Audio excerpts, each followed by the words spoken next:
What if I told you that the pyramids of Egypt were never built by human hands? Don't dismiss this as fantasy. Today we're going to prove it using nothing more than simple arithmetic. Our investigation begins in the scorching deserts of Giza, where three colossal structures defy explanation. The Great Pyramid, the monument of Khufu, stands as one of the most incredible achievements ever attributed to mankind. Its sheer scale staggers the imagination. Rising originally to 481 feet, composed of 2.3 million stone blocks, each face aligned to the cardinal directions with breathtaking precision. It is a mathematical masterpiece frozen in time. The official story tells us that this giant was constructed around 2500 BC during what historians call the Old Kingdom. And even more astonishingly, we're told it was erected in just 20 years. Now, let's pause for a moment. Imagine a world without electricity, without modern cranes and machinery, without computers for architectural calculations. A world where the only power sources were human muscle and perhaps oxen, where the primary tools were copper chisels and wooden mallets. In such conditions, could you build a masterpiece like this in just 20 years or even in a century? The very question seems absurd. We are asked to believe that ancient people living in what we consider a primitive era achieved something that would challenge even modern engineers. But the mystery of the Great Pyramid is not an isolated case. It's merely the tip of the iceberg, the first thread in a web that leads to far stranger and more inconvenient patterns for historians. These colossal structures stand as silent rebukes to our modern age. We, with our technological progress supposedly 4,500 years ahead, look at them and cannot understand the most basic thing. How? How could people living in an era of copper tools achieve such mathematical precision and engineering perfection? Every stone block weighing an average of 2.5 tons, fitted with flawless accuracy. Every chamber and passage calculated to withstand immense pressure for millennia. This requires not just skill, but profound knowledge of geometry, physics, and material strength. Disciplines that we are assured were in their infancy at the time. We are told stories of ancient people working by torchlight, living in mud brick houses, travelling by foot or simple boats. Yet somehow, in a parallel reality, they were erecting buildings whose complexity challenges even modern engineers. And they did all of this in record time, faster than many skyscrapers are built today. Let's move beyond pure admiration and ask some simple practical questions. The construction of such a pyramid is first and foremost a matter of logistics. 2.3 million stone blocks had to be quarried somewhere. Where were these quarries? How were the stone blocks shaped with such precision without modern tools? But most importantly, how were they transported to the construction site?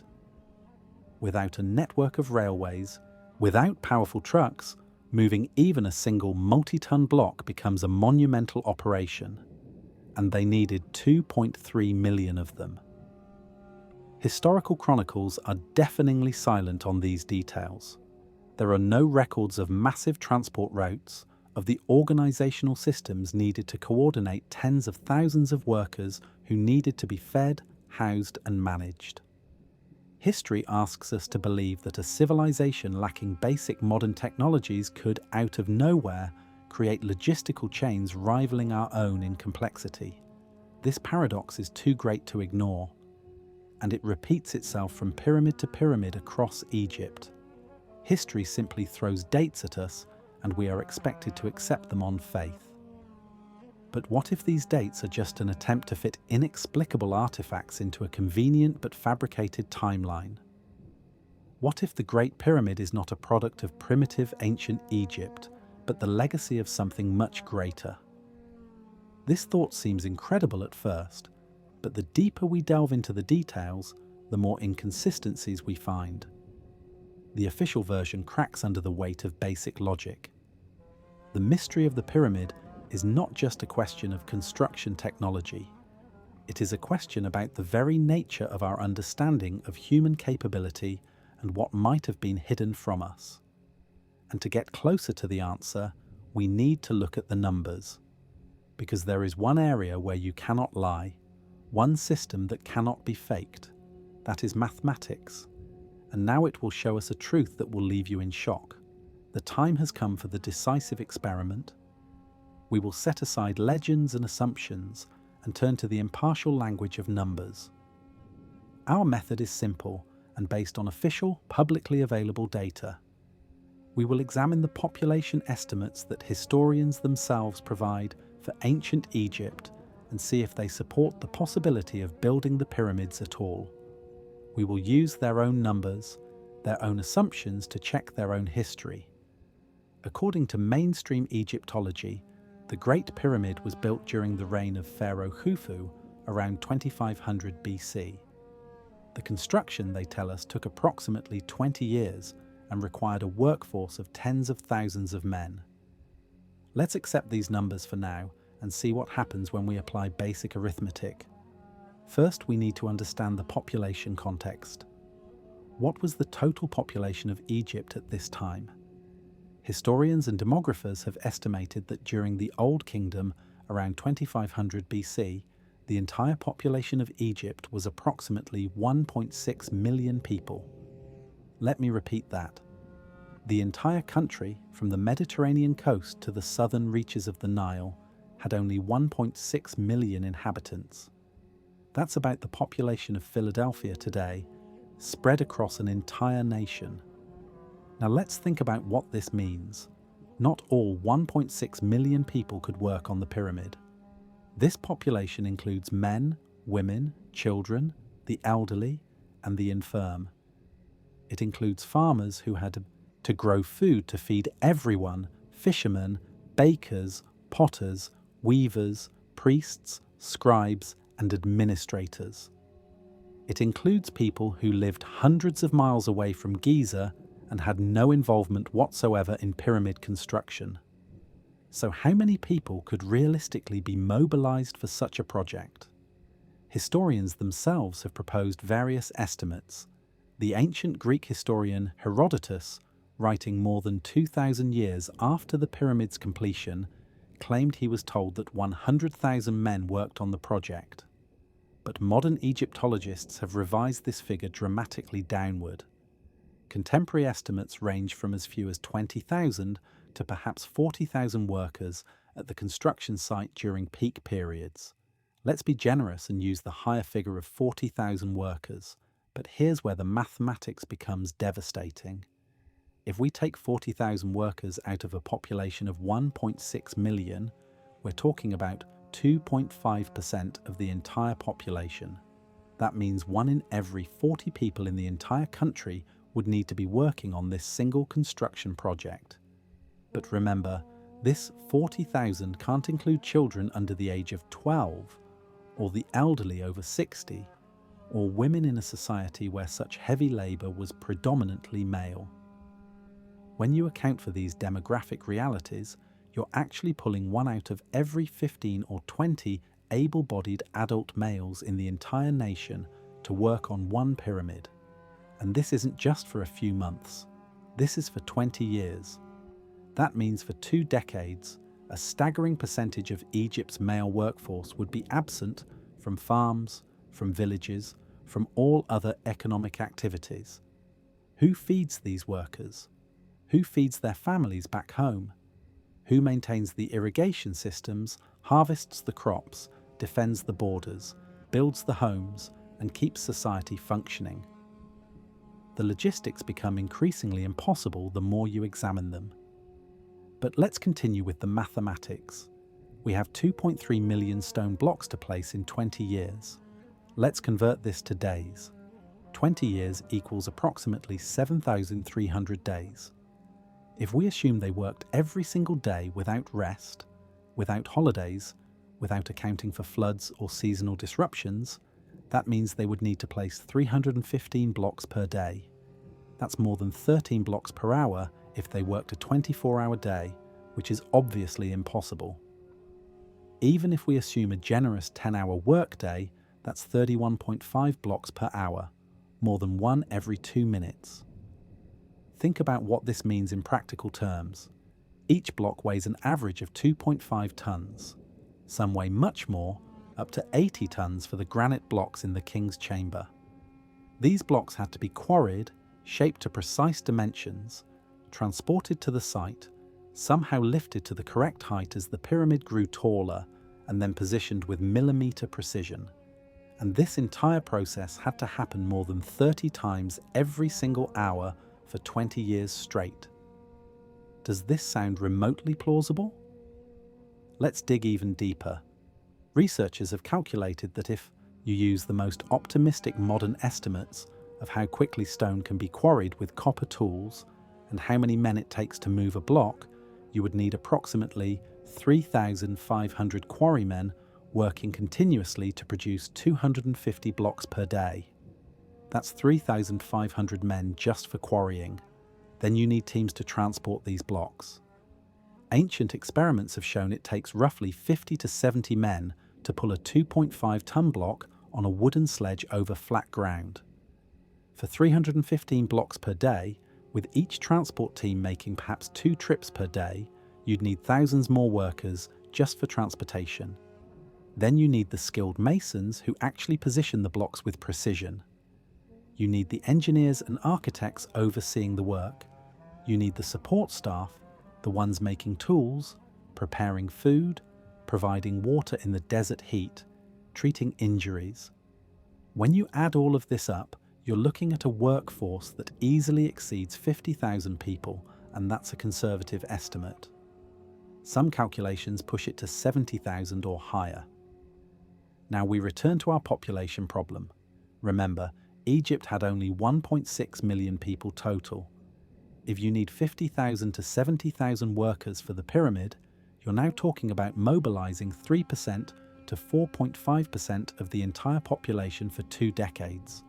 But it gets worse, because the Great Pyramid wasn't built in isolation.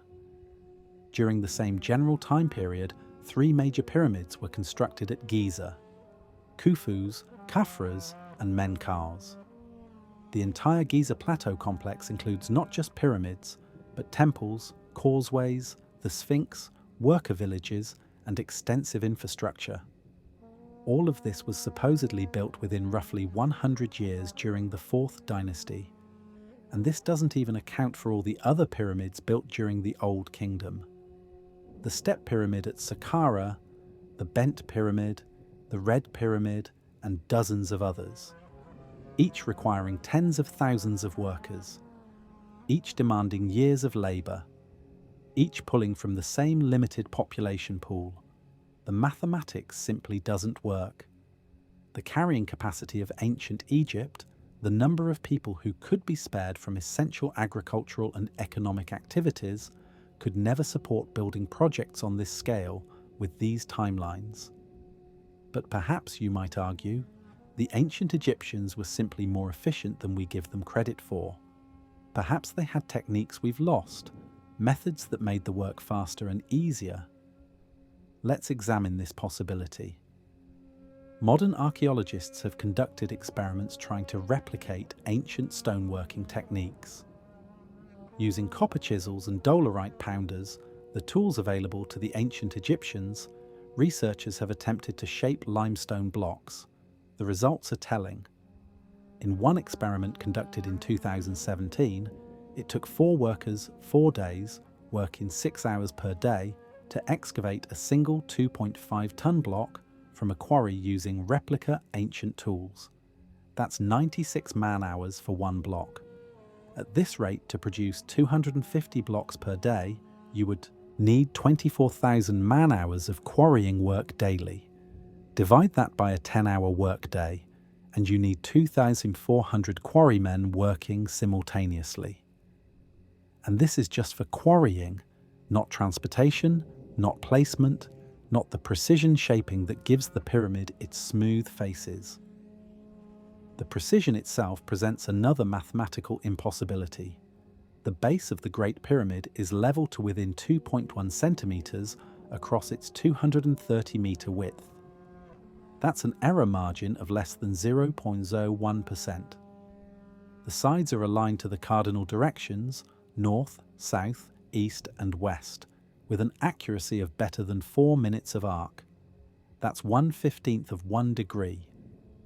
Modern surveyors with laser instruments would be proud to achieve such accuracy. How did ancient people with ropes and wooden tools accomplish it? Each stone block in the pyramid, especially the casing stones that once covered the exterior, was cut with such precision that you cannot fit a blade between them. No mortar was needed because the blocks were shaped to tolerances measured in millimeters. Achieving this precision with 2.3 million blocks is a feat that strains credibility. Let's put this in perspective. If each block took just 1 hour of precision work to shape and position correctly, that's 2.3 million man-hours just for the finishing work. Spread over 20 years with 10-hour workdays, that's still 315 man-hours per day, or 32 workers doing nothing but precision finishing work continuously.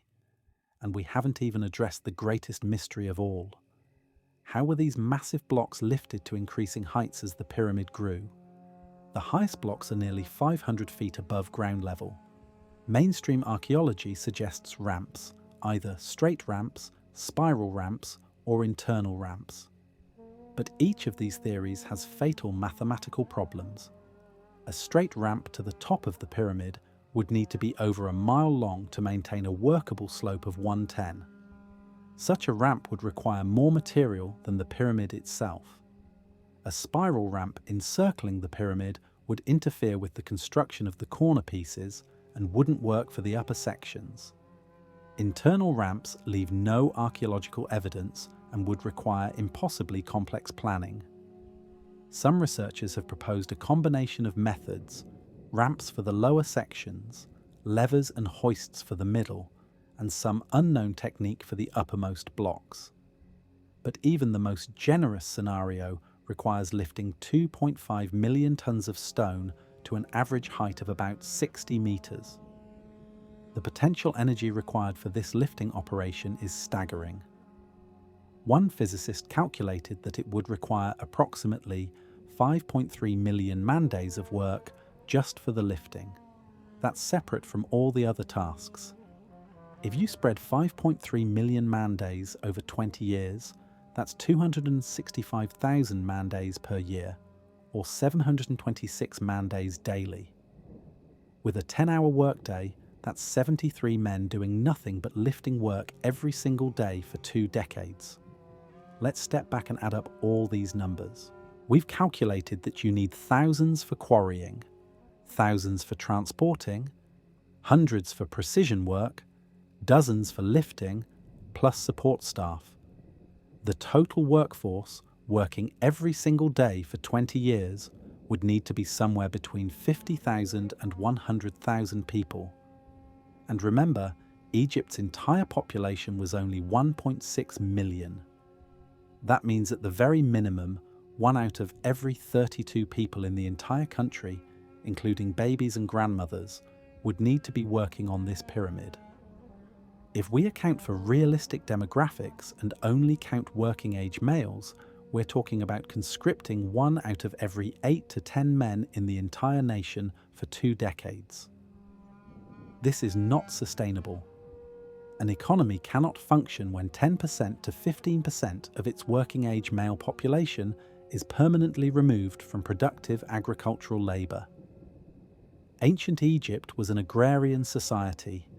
Farming required constant attention. Irrigation systems needed maintenance. Crops needed planting, tending, and harvesting. Animals needed care. If you remove such a massive percentage of your workforce for non-productive monument building, your economy collapses. Food shortages would be inevitable. Famine would follow. Yet there is no archaeological or historical evidence of widespread famine or economic collapse during the Old Kingdom pyramid building era. Quite the opposite. This was a time of prosperity and stability. The contradiction is glaring. The mathematics tells us that building the pyramids as described would require an impossible mobilization of human resources. but the historical record shows no signs of the societal strain such mobilization would cause. There's only one logical conclusion: the official story is wrong. Either the pyramids took much longer to build than 20 years, or they required far fewer workers than millions of stone blocks would suggest, or the most radical possibility, they weren't built by the ancient Egyptians at all. Some might argue that perhaps the chronology is wrong. Maybe the pyramids were built over centuries, not decades. This would reduce the workforce requirement at any given time. But this creates other problems. Architecture and engineering knowledge would need to be preserved across generations. Plans and measurements would need to be maintained with perfect accuracy for hundreds of years. There's no evidence of such long-term planning or of construction spanning multiple dynasties for a single pyramid. The ancient records, limited as they are, consistently attribute pyramids to specific pharaohs and their reigns. Others might suggest that slavery provided unlimited labor at no economic cost. But modern Egyptology has largely abandoned the slave theory. Archaeological evidence from worker villages at Giza shows that pyramid builders were skilled laborers, not slaves. They were housed, fed, and even received medical care. Graffiti left by work gangs shows pride in their labor, not the marks of oppressed slaves. And besides, even slaves need to eat. Even if labor is free, feeding 50,000 to 100,000 people daily for 20 years requires a massive agricultural surplus that a population of 1.6 million simply cannot generate while also feeding itself. Let's approach this from another angle. Modern construction provides an interesting comparison. The Burj Khalifa in Dubai, currently the world's tallest building, took 6 years to construct using modern cranes, computer-aided design, steel and concrete, and a workforce that peaked at about 12,000 people. The Burj Khalifa is 830 meters tall, nearly 6 times the height of the Great Pyramid. Yet with all our technological advantages, it still required 12,000 workers and 6 years. How did ancient Egyptians with copper chisels and wooden rollers achieve something even more impressive in terms of sheer mass and precision? The Great Pyramid contains approximately 2.5 million cubic meters of material. The Burj Khalifa contains far less mass despite being taller because it's built with a steel skeleton and hollow floors. If we tried to build a solid structure like the Great Pyramid today, using only the tools available to ancient Egyptians, construction experts estimate it would take 50 to 100 years with a continuous workforce of 30,000 to 50,000 workers. And that's with our modern understanding of engineering, mathematics, and logistics.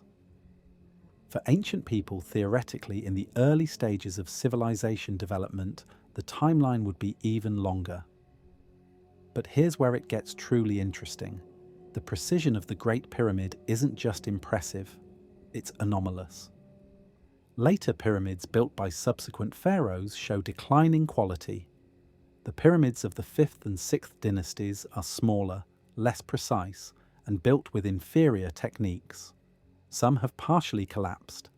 This trajectory is backwards. If the ancient Egyptians truly mastered pyramid construction during the 4th dynasty, we would expect later pyramids to be even better as knowledge accumulated and techniques improved. Instead, we see degeneration, as if the builders of the later pyramids didn't fully understand what they were trying to replicate. This pattern suggests something remarkable. The Great Pyramid and its companions at Giza might not represent the pinnacle of a developing technology, but rather the remnants of a knowledge that was already being lost. Consider this carefully. What if the 4th dynasty Egyptians didn't build these pyramids but discovered them? What if they found these structures, already ancient, and spent their efforts maintaining and renovating them rather than constructing them from scratch? What if later pharaohs tried to imitate what they saw but lacked the knowledge to recreate the original quality? This would explain several mysteries simultaneously. It would explain the declining quality of later pyramids, attempts to copy something not fully understood. It would explain the absence of intermediate developmental stages, no need for trial, and error if you're copying an existing model. It would explain the impossible logistics. You don't need to mobilize the entire population if you're just maintaining existing structures. And most importantly, it would explain the mathematical precision that seems beyond the capabilities of the technology available at the time. But if the ancient Egyptians didn't build the Great Pyramid, who did? And when? This is where the investigation takes us into truly radical territory. What if these structures are far older than we've been told? What if they date not to 2500 BC, but to a time before recorded history, to a civilization that existed before the ancient Egyptians themselves? The mathematical impossibilities we've uncovered point to one inescapable conclusion. The official timeline doesn't work. The population numbers don't support the construction narrative. The technology doesn't match the precision. And the archaeological evidence doesn't show the enormous logistical infrastructure that such projects would require. Some researchers have proposed that the Great Pyramid might be 10,000 or even 12,000 years old, dating to the end of the last ice age. At this depth of time, we're looking at a world very different from the one described in history books. Sea levels were lower. The climate was different. The Sahara was not yet a desert. And perhaps, just perhaps, a civilization existed that possessed knowledge and capabilities we've lost. This civilization, whatever it was, would have needed a far larger population than ancient Egypt to accomplish such construction. But spread over centuries or millennia rather than decades, with advanced techniques we can only guess at, the mathematics might actually work. The Great Pyramid's alignment to true north with an error of less than 1/15 of a degree suggests astronomical knowledge and surveying capabilities that seem impossibly advanced for 2500 BC. The incorporation of pi and phi into the pyramid's proportions, whether intentional or coincidental, suggests mathematical sophistication. The use of blocks weighing up to 80 tons, transported over long distances and lifted to great heights, suggests engineering techniques we cannot replicate. All of this points to something beyond what mainstream archaeology is willing to acknowledge. A lost chapter in human history. A civilization erased by time and catastrophe, leaving behind only its most monumental creations as silent witnesses. Mathematics has destroyed the alibi of official history. It has shown us that with the population, technology, and time frame we're given, building the Great Pyramid is mathematically impossible. This conclusion, however shocking, leaves us with only one logical alternative. If these structures were not built by the ancient Egyptians, then they were built by someone else, someone before them. Someone whose history has been lost but whose monuments remain, challenging us to question everything we think we know about the past. The numbers and facts are right in front of you. They were always here, just waiting for us to pay attention. We started with simple arithmetic, population figures, and construction timelines taken from mainstream sources. We calculated workforce requirements using conservative estimates. We compared ancient capabilities with modern ones. And at every step, the mathematics revealed the same truth. It doesn't add up. The official story is impossible. We have been told a fairy tale and asked to accept it as history. But mathematics doesn't lie. Numbers don't have agendas. And the numbers tell us clearly that the pyramids were never built by humans, at least not by the humans we've been told built them. This investigation is just beginning. If you want to learn more about what else our history is hiding, there are so many more mysteries waiting to be uncovered. The pyramids are just one piece of a much larger puzzle. A puzzle that forces us to reconsider not just ancient Egypt, but the entire story of human civilization.